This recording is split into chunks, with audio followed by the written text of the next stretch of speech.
What's up guys, my name is Tiffany. I've done over $2 million in organic revenue, and today we're gonna go over what a good backlink versus a bad backlink is and whether you're gonna wanna buy one for your website or not, so make sure to stay tuned.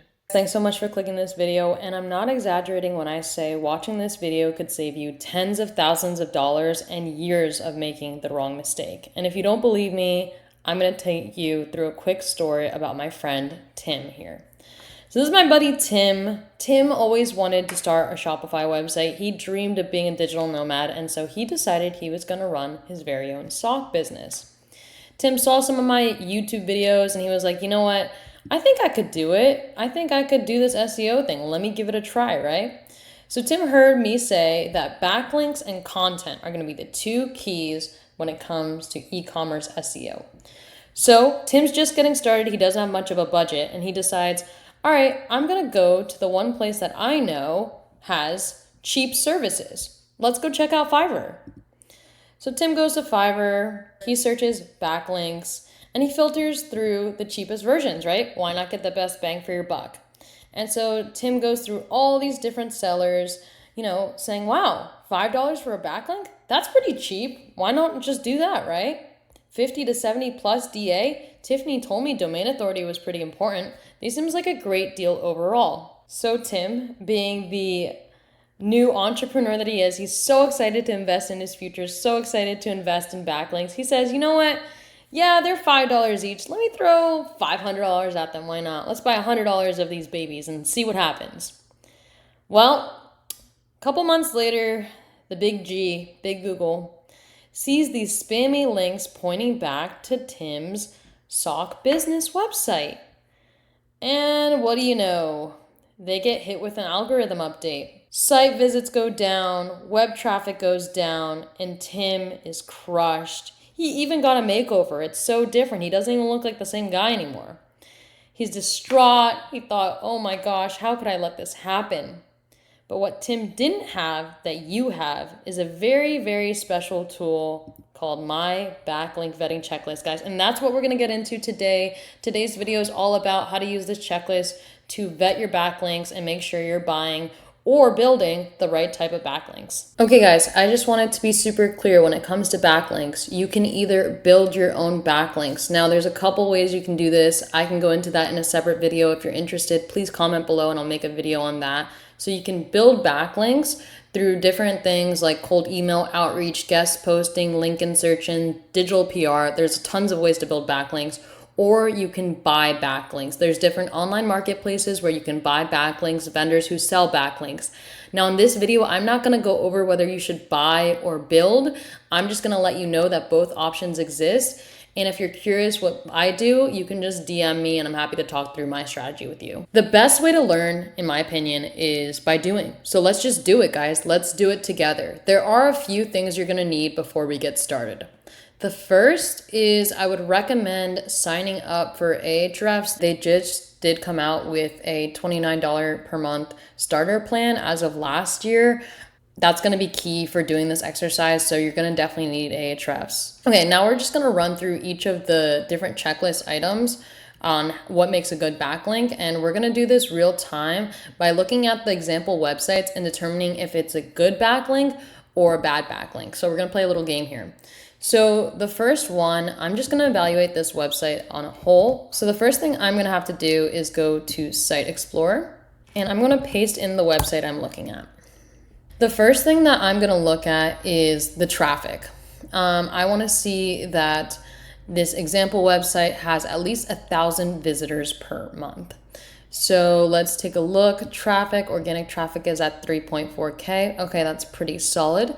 The next thing I want to look at is where this traffic is coming from.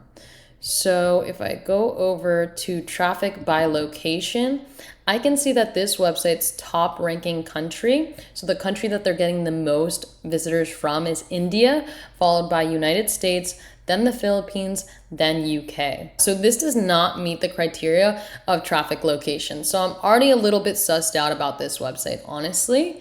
This one is a little bit more to your discretion. Does it have a domain rating of at least 20 or above? This one does have a domain rating of 20 or above. It's at a 57 here, so we're all good. Now, link characteristics. So is it a follow link? That's going to be something that you determine when you go to purchase or when you're talking to the webmaster for this website. Where is the backlink going to be from? That's what you're going to want to figure out when you're talking to the webmaster. Does that page that you're getting the backlink from have internal links pointing back to it, or is it an orphan page? So what that looks like is, let's take a look at that good backlink we saw in the last video. So you can see that this page is interlinked. It's not orphaned, because if you go to YouTube Optimization Resource Library, you can see that there are different resources, one of which is audience retention. So right there, that's an example of an internal link. See how we just clicked from one area of the website to another? Simply put, that's an internal link. So I would love a backlink, for example, on this, somewhere within this blog. That would be a really solid link. Link ratio. Okay, this is pretty important now. Okay guys, the best way to learn anything is to learn by doing, and so we're gonna do that. I'm gonna share with you the backlink vetting checklist. I'm gonna go through maybe the first 2 websites, and then I'm gonna actually give you guys a downloadable version of like this PDF where you're gonna play this game, and then we'll have a cheat sheet that reveals if you were right, if it was a good backlink or if it was a bad backlink. So this will actually give you guys some real world practice. All right, let's start off with the backlink vetting checklist. We're gonna start off with this website, and right now I'm just evaluating the website as a whole. Is this a good website, and would I want a backlink from them if I had the opportunity? So the first thing on my backlink vetting checklist is gonna be traffic and metrics, guys. I wanna see that there's at least 1,000 visitors per month, and that the visitors are coming from target countries with top 4 English speaking countries, kind of like those markets. So I'm going to first go to Ahrefs. The first thing I'm gonna do is go to Site Explorer, and I'm gonna paste in the target URL of the website we're looking at. Awesome. So we can see here, it has a DR57, which is pretty strong based on kind of the last video. If you guys haven't seen that yet on what is a backlink, I go over this concept of a DR, so make sure to watch that video. And let's look at the traffic, right? The traffic is at 3.4K. Our minimum is 1K, so it passes that. We can hit that check mark on that one. Now, the next thing we're gonna be looking at is if it ranks in top 4 English-speaking countries. Let's scroll down, and we can see the traffic by location, guys. So the first one is gonna be India, United States, then the Philippines, UK, and Canada. This is not looking too good just based off of those metrics. I really like to work with websites that are getting a majority of their traffic from United States, Canada, and UK as their primary 3. So honestly, it would not get the check mark on that. And the way you want to look at this checklist, it's going to be an 80-20, guys. You want to at least have 80% of the checklist checked off. And you know, it's really to your discretion if you're okay with that remaining 20%. So let's keep going and see if there's any more red flags that we should be aware of. Okay, so is the domain rating above a 20? So for this website, yes, it is. Awesome. We can hit that check mark. We're good there. Traffic over 1,000. We just established that it is. Red flags. Let's look at the traffic trends. Is it stable or increasing traffic? So that's ideally what you want to see, stability, gradually increasing traffic. Or is it sharp inclines and declines? These are pretty sharp traffic spikes, so I would not give it a pass there. And no spammy anchor text. So what you're gonna wanna do, guys, is you're gonna wanna go to anchors, and you wanna look at the way the website's being described. So what an anchor is, it's basically the linked text that's going from a different website to this website. So how are websites describing this website, right? It could be an anchor text based off of a specific article or just the website as a whole. So the fact that the majority of their anchor text are their brand name is pretty common, so WindSavvy. Honestly, these anchors look fine. There's nothing scammy here. I'd say sometimes when you want to be careful is when the anchors have things like casino or adult content. You want to stay away from that. Probably not a good quality backlink, and it probably means that the site was used for something else and transformed into whatever you're looking at right now. Now I'm actually just gonna go on the website and take a look at it and see, what I think about it. Does it look like a good website? Does it look spammy? I mean, that honestly can tell you a lot about a website. Looking at this website, it looks pretty good. I would say as far as presence of social media, we could always scroll down. Usually they have a bookmarked here so we can look at their Instagram, Twitter. We just want to make sure it's a legitimate website. Founder of WindSavvy. Okay, so this is the founder's page. It's good to see that there's someone behind the website. So as far as credibility goes, I'd say it passes my credibility checks. Now, the next thing I want to do, guys, is I want to take this through Wayback Machine and make sure that this website wasn't altered at all. Make sure that it was always a digital marketing website. It wasn't previously a casino website that's now been transformed. So we're going to go to waybackmachine.com and we're going to put in that website and just make sure it's legit. All right, guys, so we just put in that URL and you can see that we have history dating back to screenshots from 2017. So let's look at what this website looked like in 2017. Okay, so it looks like WindSavvy is an SEO entrepreneurship blog. All right, looks like it's pretty much along the same topics. Now I'll just click through a few different screenshots, making sure that it's still the website it claims to be. Let's go back and let's look at some stuff from like 2019. Let's see what they were doing in 2019. Awesome. And again, it looks like they're still keeping on this concept of, strategies on how to grow your blog or business. So they've never changed, right? We're getting the exact same WindSavvy that we are in 2025 that we were getting in 2017. So that's actually really good, guys. Now on this next section, content relevance and link characteristics, that's going to actually be after you contact the webmaster. So in this case, it could be something like DMing Ahrefs here and saying, hey, I'd love to write a guest blog post for WindSavvy. What does that look like? How can we collaborate? Now let's say Ahrefs says yes. That's where you're going to want to evaluate the anchor text you're going to use for that, where you're going to want to place that link, what type of article is going to best support your success in attaining that backlink. And then obviously making sure that it's a do follow link like we talked about in the first video. If you don't want to talk about, make sure to watch that. And making sure that it's in a page that has internal links. Now, I know that sounds confusing, so what do I mean by that? Let's actually take a look at that Backlink Go blog, right? We talked about this in the first video, and that is what is audience retention? Now you can see based on these breadcrumbs, they have it linked from another section. So if I go to here, YouTube resource library, and I go to audience retention, this is an example of an internal link. Literally, it's internally linked within the website. And that would mean that I would want a backlink on somewhere on this page if Backlink Go meets all the requirements that I kind of stated in these earlier sections here, which it does. Backlink Go is an excellent website. If you can get a backlink from them, definitely try to. So guys, if you want to hear my score as far as WindSavvy goes for good backlink, bad backlink, this is no shade to you, Ahrefs. You're doing a great job on the website. I personally would put it in the category of bad backlink. And honestly, I would probably put this website in more of a category of okay backlink. It's just not a backlink that gets me super excited that I want to attain for my website. All right, guys, one more. This is gonna be our last example, and then I wanna make sure that you guys have the opportunity to actually go and test this yourselves. Okay, guys, for this next website, I'm actually gonna do Vimeo. Let's take a look at Vimeo and see if it's a website we would want to backlink from. So let's take Vimeo's URL and kind of do what we just did. So let's go to Site Explorer. Let's type in Vimeo.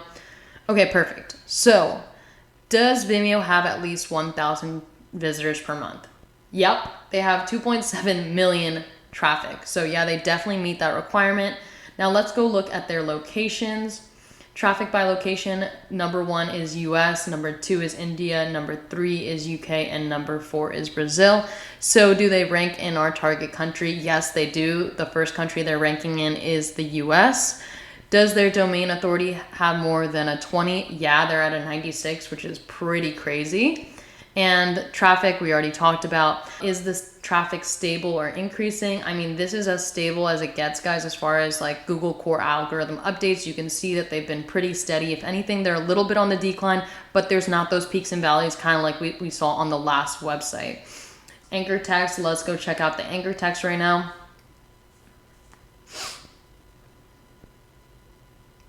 Okay, so yeah, we have an empty anchor. That's common. Vimeo privacy. here, video, watch, click here, play video. This is all standard ways that you would expect Vimeo to be described. So yep, passes the test there.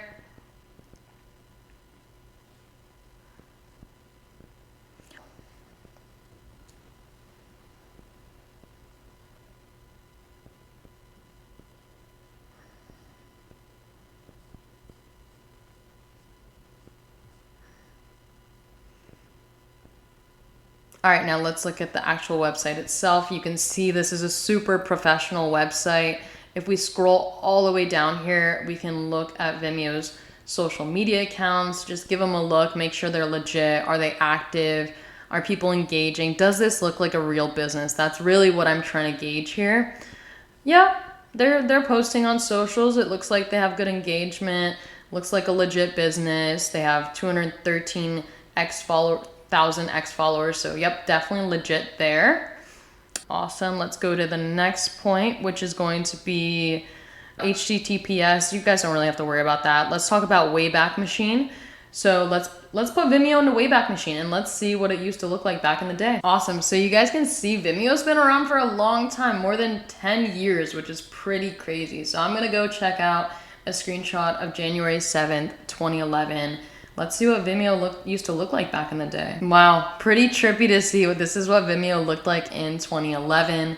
Yeah, this is probably what, I don't know, our older brothers and sisters were looking at when they were looking at Vimeo, or even ourselves, honestly, depending on how old you are. So yeah, definitely passes the check on this. I could go through a few more years, but Vimeo's been around for a while, so I know they're legit. All right, guys, and the next two sections, again, are gonna be when you're already building those backlinks. It comes down to the content and the relevance. So you wanna make sure that, let's say you're a video production company, that's where getting a backlink from Vimeo is gonna be highly important. Now, if you're a restaurant, yes, is Vimeo's backlink going to help you? I mean, with a massive DR rating of 96, it is gonna help, but it's not gonna make that same push as if it was going to a video production website. So I would highly encourage you guys to consider relevance. How relevant is the backlink that you're getting, and what is the quality of that backlink? And then as far as where you want to place that within the website, who's linking from, that's going to depend on your conversation with the webmaster. If you want to do a guest post, link insertion, or however you guys want to work out that you're going to do the collaboration. Let's decide, is Vimeo a good backlink or a bad backlink? You know what, Vimeo? I'm going to have to put you in the category of good backlink. Honestly, I would love a Vimeo backlink. So Vimeo, if you wouldn't mind backlinking to me, please do. I want you guys to go ahead and do the next 3 on your own. I'll have a cheat sheet that will reveal if it was a good backlink or a bad backlink, so you can check your own work. But thanks so much for watching this video. If you wouldn't mind commenting backlinks for ecom on this video, that would mean the world to me. All right, guys, I'll catch you in the next video. And if you want to know more about how to buy backlinks, where to buy backlinks, and how to determine if you should build or buy, make sure to comment below and I'll make a video on that too. All right, thanks, guys.